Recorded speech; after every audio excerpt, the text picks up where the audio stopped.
Right honorable to you, and we talked about corruption.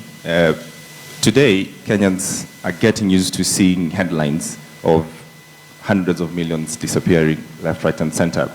You are the first person to start talking about NYS and the scandal apparently that was in there. Do you feel vindicated? Well, thank you, Smart. Now, the thing is that I was never personal about the issue of corruption. I just get information.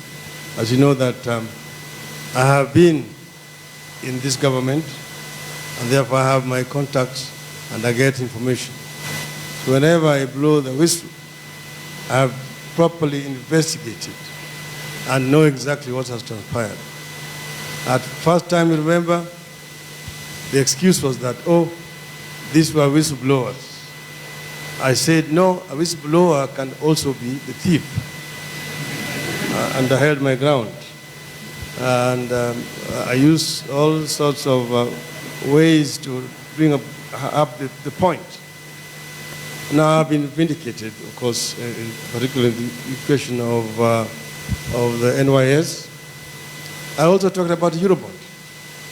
And to this moment in time, I maintain that over 100 billion shillings cannot be accounted for by this government.